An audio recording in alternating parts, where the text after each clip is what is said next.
அனைவருக்கும் வணக்கம் தோழர்களே. எல்லோரும் எப்படி இருக்கீங்க? சூப்பராக இருப்பீங்க அப்படின்னு நினைக்கிறேன். இன்றைக்கி வந்து பார்த்திங்க அப்படின்னா குற்றியல் லுகரம், ஓகேங்களா? சார்பெழுத்துக்களில் குற்றியல் லுகரம் வந்து பார்க்கலாம்.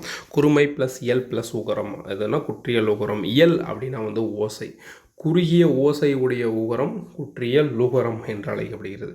இது வந்து ஊ என்னும் தன்னுடைய ஒரு மாத்திரை அளவிலிருந்து, ஓகேங்களா? குற்றியல் உகரம் என்ன பண்ணுது? ஊ என்னும் தன்னுடைய ஒரு மாத்திரை அளவிலிருந்து குறைந்து அரை மாத்திரையாக ஒலிக்கும். தனி நெடிலுடனும் பல எழுத்துக்களுடனும் சொல்லுக்கு இறுதியில் வல்லின உகரம் சேர்ந்து வரும். அதாவது என்ன சொல்கிறாங்க, தனி நெடில்னா வச்சுக்கோங்களேன்.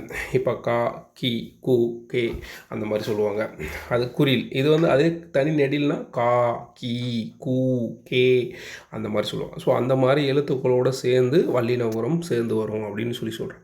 வல்லின எழுத்துக்கள் அப்படின்னா என்னென்னா, அடிப்படை இலக்கணம்னு ஒரு கிளாஸ் போட்டுருவோம். வல்லினம், மெல்லினம், இடையினம். ஸோ அந்த எழுத்துக்கள் அடிப்படை இலக்கணத்தை பார்த்துட்டு அதுக்கப்புறம் மற்ற எல்லா கிளாஸுமே பாருங்கள். அப்போ தான் உங்களுக்கு ஈஸியாக இருக்கும், ஓகேங்களா? இதில் வந்து பார்த்திங்கன்னா கடைசி எழுத்துக்கள் வந்து பார்த்திங்கன்னா குசுடு துப்புரு அப்படின்னு முடியும். குற்றியல் லுகரம் அப்படின்னாவே கடைசியாக இந்த 5 வார்த்தைகள் வந்து மனப்பாடம் பண்ணி வச்சுக்கோங்க. குசுடு துப்புரு அப்படின்றது ஈற்றுக்கு ஆள் எழுத்து, அதாவது இறுதி எழுத்துக்கு முன் உள்ள எழுத்து வேறுபடுவதன் அடிப்படையில் இது வந்து 6 வகையாக பிரிக்கிறாங்க. அதாவது குற்றியல் லுகரத்தில் இந்த 6 எழுத்துக்கள் வரும். இந்த 6 எழுத்துக்கள் வந்தால் அதுக்கு பேர் வந்து என்னது? குற்றியல் லுகரம் அப்படின்னு அர்த்தம். இந்த குற்றியல் லுகரத்துக்கு முன்னாடி எழுத்துக்கள், சில எழுத்துக்கள் வேறுபடும். ஒரு எழுத்து பார்த்திங்கன்னா குறில் எழுத்தாக இருக்கலாம், இல்லை நெடில் எழுத்தாகலாம், ஆயுத எழுத்தாக இருக்கலாம், அதாவது உயிர் எழுத்தாக இருக்கலாம். அப்படி இல்லைனா வல்லின எழுத்து, மெல்லின எழுத்து, இடையின எழுத்து அப்படிலாம் வந்துச்சுன்னா அதுக்கு தகுந்த மாதிரி இது வந்து 6 எழுத்துக்களாக பிரியும். ஆனால் அந்த கடைசி ஒரு வார்த்தையில் கடைசி எழுத்து தூது அப்படின்னு இருக்குன்னு வச்சுக்கோங்க. இப்போ தூ வந்திருக்கா, அது வந்து குற்றிய லுகர எழுத்து அப்படின்றது, ஓகேங்களா? ஸோ இது வந்து 6 வகைப்படும் சொல்கிறாங்களே. என்னென்னா இது நெடில் தொடர் குற்றியல் லுகரம் பாருங்கள். நெடில் தொடர் குற்றியல் லுகரம், ஆயுத தொடர் குற்றியல் லுகரம், உயிர் தொடர் குற்றியல் லுகரம், வன்தொடர், மென்தொடர், இடைத்தொடர், மொத்தமே 6 தான் இருக்கும். இது எடுத்துக்காட்டு பார்த்திங்கன்னா காசு, எஃகு, வரகு, பத்து, அது தூவுவது, ஓகேங்களா? 10, நண்டு, மார்பு. ஸோ இது எல்லாமே வந்து பார்த்திங்கன்னா இறுதி எழுத்து பாருங்கள். காசு, சு வந்திருக்கு, கூ வந்திருக்கு, கூ, இது வந்து தூ, டூ, பூ. ஸோ இதில் வந்த எழுத்துக்கள் வந்திருக்கா. ஸோ இந்த மாதிரி வந்தால் அது வந்து குற்றியல் லுகர எழுத்துக்கள், ஓகேங்களா? அடுத்து வந்து பார்த்திங்கன்னா ஃபஸ்ட்டு என்னது? நெடில் தொடர் குற்றியல் உகரம் ஈரெழுத்து சொல்லாக மட்டும் வரும். நெடில் தொடர் குற்றியல் உகரம்னா 2 எழுத்து சொல்லாக மட்டும்தான் வரும். முக்கியம். முதல் எழுத்து நெடிலாகவும், அதாவது நெடில் தொடர்னா முதல் எழுத்து நெடில், ஓகேங்களா? நெடிலாகவும், இரண்டாவது எழுத்து குசுடு துப்புரு. இந்த 6 எழுத்தில் ஏதாவது ஒன்றா இருக்கும். முதல் எழுத்து குறிலாக இருந்தால் அது முற்றிய லுகரம்னு சொல்லுவாங்க, ஓகேங்களா? ஸோ முற்றிய லுகரம் அப்படின்னா முதல் எழுத்து குறில் எழுத்தாக இருக்கணும். நெடிலடி தொடர் குற்றிய லுகரம்னா முதல் எழுத்து நெடில் எழுத்தாக இருக்கணும். இப்போ பாருங்களேன், இங்கே பாருங்கள். நாகு, காசு, ஆடு, மாது, கோபு, ஆறு, காடு, காது, சோறு. ஸோ இதில் எல்லாமே வந்து பார்த்திங்கன்னா முதல் எழுத்து வந்து என்ன ஆகுது? நெடில் எழுத்தாக இருக்குது. இறுதி எழுத்து என்னவாக இருக்குது? அந்த குசுடு ஒரு குற்றியல் லுகர எழுத்துக்களில் ஒன்றா இருக்குது. ஸோ இப்படி இருந்தால் நெடில் அடித்துடர். அது மட்டும் இல்லாமல் இது 2 எழுத்து சொல்லாக மட்டும்தான் வரும், ஓகேங்களா? சப்போஸ் முன்னாடி வந்து பார்த்திங்கன்னா இப்போ பசு அப்படின்னு இருக்குன்னு வச்சுக்கோங்க. பசு அப்படின்னு இருக்குன்னா இது என்னது? முதல் எழுத்து வந்து குறில் எழுத்து, ரெண்டாவது எழுத்து வந்து குசுடு தூப்புரில் அது குற்றியல் லுகர எழுத்தில் வருது. அப்போ இதுக்கு பேர் என்ன அப்படின்னா முற்றியல் லுகரம் அப்படின்னு சொல்லுவோம், ஓகேங்களா? அடுத்து ஆயுத தொடர் குற்றியல் லுகரம். ஆயுத தொடர் குற்றியல் லுகரம்னா என்ன அப்படின்னு பார்த்தோன்னா, இறுதி எழுத்து வல்லின உகர எழுத்தாக இருக்க வேண்டும். வல்லின உகரம் அதாவது குசுடு தூப்புரி இருக்கும். இறுதி எழுத்துக்கு முன்னுள்ள எழுத்து ஆயுத எழுத்தாக இருக்கும், ஓகேங்களா? இப்போ ஆயுதத்தொடர் அப்படின்னா இங்கே பாருங்களேன். அத்து, இத்து, எத்து, இருப்பது. ஸோ இது வந்து 2 எழுத்து சொல்லாக இருக்கலாம், 3 எழுத்து சொல்லாக இருக்கலாம், 4 எழுத்து சொல்லாக இருக்கலாம். அது பிரச்சனை கிடையாது. கடைசி எழுத்து என்னவாக இருக்குது? ஸோ குசுடு தூப்புரில் இருக்கிற தூன்ற எழுத்து இருக்குது. இதில் எந்த எழுத்து வேணாலும் இருக்கலாம். அதுக்கு முன்னாடி பார்த்தீங்கன்னா ஆயுத எழுத்து இருக்கும். அவ்வளோதான் முடிஞ்சிச்சு. அடுத்து உயிர் தொடர் குற்றியல் உகரம். உயிர் தொடர் குற்றியல் உகரம்னா இறுதி எழுத்து வல்லின உகரமாக இருக்கும். வல்லினம் அப்படின்னா என்னது? வல்லினம் அப்படின்னா அதாவது கசட தப்பற, இடையினம்னா ஞமன, அந்த மாதிரி வந்து எழுத்துக்களாக இருக்கும். இறுதி எழுத்துக்கு முந்தைய எழுத்து உயிர்மை எழுத்தாக இருக்கும். அதாவது இறுதி எழுத்து எது? இந்த இது குசுடு தூப்புரு அப்படின்ற எழுத்து. அதுக்கு முன்னாடி எழுத்து என்னவாக இருக்கும்? உயிர்மெய் எழுத்தாக இருக்கும். உயிர்மெய் எழுத்து குறிலாகவும் நெடிலாகவும் இருக்கலாம் அப்படின்னு சொல்கிறாங்க. அதாவது ஃபஸ்ட்டு பார்த்ததுன்னா நெடிலடி தொடர். நெடிலடி தொடர்னால் முதல் எழுத்து நெடில் எழுத்தாக இருக்கணும். இரண்டு எழுத்துக்களை பயன்படுத்தி வார்த்தை முடியணும். அடுத்தது ஆயுத தொடரில் அதே மாதிரி ஆயுத எழுத்து இருக்கும். உயிர் தொடர் குற்றி எழுதுகிறோம்னா அதாவது அந்த குசுடு தூப்புருக்கு முன்னாடி இருக்கிற எழுத்து உயிர்மெய் எழுத்தாக இருக்கணும். அது வந்து குறிலாகவும் இருக்கலாம், நெடிலாகவும் இருக்கலாம். எழுத்துக்கும் அதாவது இரண்டுக்கும் மேற்பட்ட சொல்லாகவே இருக்கும் அப்படின்னு சொல்கிறாங்க. இரண்டுக்கும் மேற்பட்ட சொல்லாகவே இருக்கும் அப்படின்னு சொல்கிறாங்க. இப்போ அதுக்கு எடுத்துக்காட்டு அழகு, அரசு, வரகு, பண்பாடு. ஸோ இங்கே பார்த்தீங்கன்னா 2 எழுத்துக்கு மேலே இருக்குதா? ஸோ 2 எழுத்து மட்டும் இருந்தால் அது நெடிலடி சொல். இப்போ பாடு அப்படின்னு மட்டும் கொடுத்துருந்தாங்கன்னா அது என்னது? நெடிலடி தொடர் குற்றி எழுதுகிறோம். ஸோ அதுக்கு முன்னாடி குறில், நெடில் இந்த மாதிரி ஒற்று அந்த மாதிரி எழுத்துக்களும் வந்தாலும் அது என்ன சொல்லலாம்? அதாவது மினிமம் 2 வார்த்தைக்கு 2 எழுத்துக்கு மேலே இருந்தால் அது உயிர் தொடர் குற்றி எழுதுகிறோம் அப்படின்னு சொல்லலாம். அதில் வந்து சப்போஸ் இந்த மாதிரி இக்கு இந்த மாதிரி வந்துச்சுன்னா அது ஆயுத தொடர் குற்றி எழுதுகிறோம். ஓகேங்களா? அடுத்து வன் தொடர் குற்றி எழுதுகிறோம். இறுதி எழுத்து வல்லின உகரமாக இருக்கும் குசுடு தூப்புரு. ஓகேங்களா? ஸோ இது என்னது?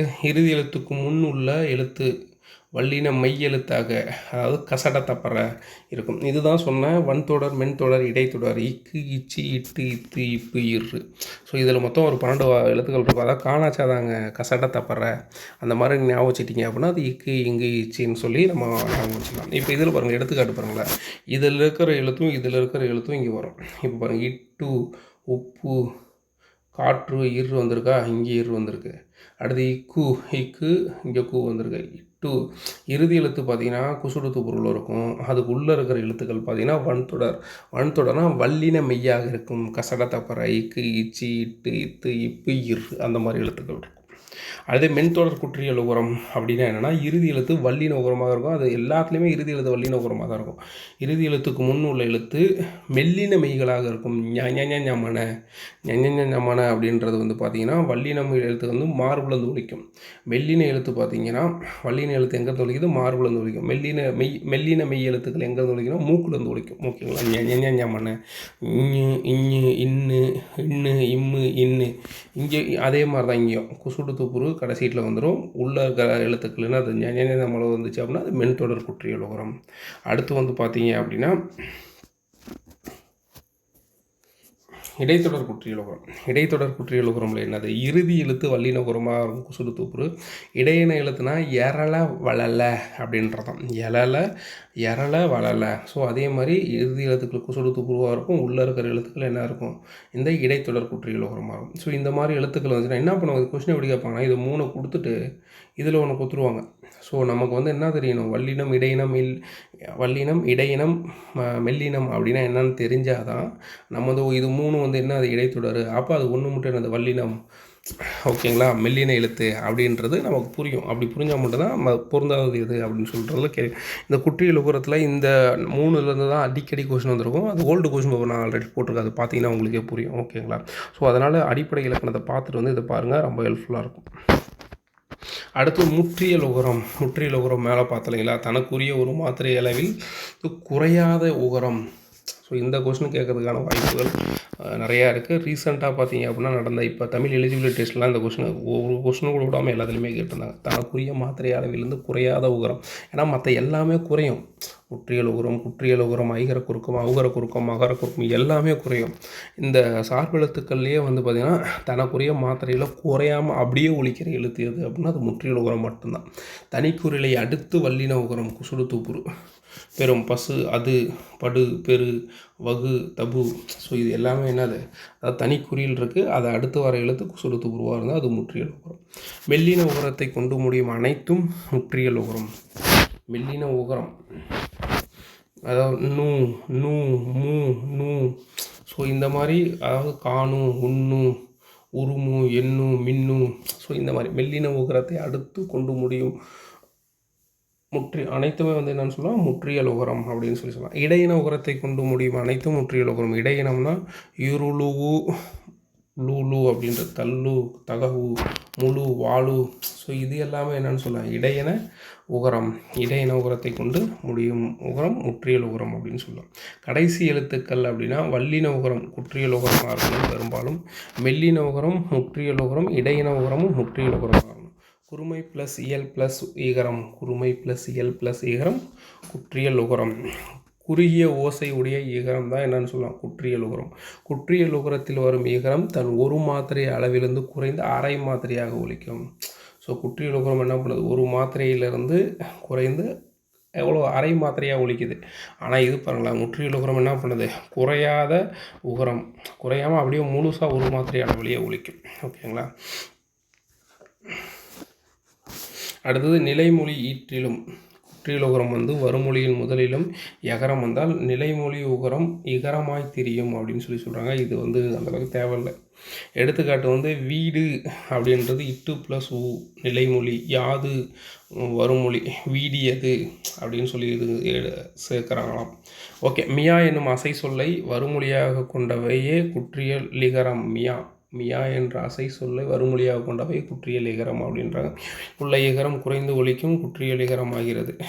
கேள்மியா அப்படின்றது என்னவா மாறுது, கேன்மியா அப்படின்னு செல்மியா சென்மியா அப்படின்னு சொல்லி மாறுது.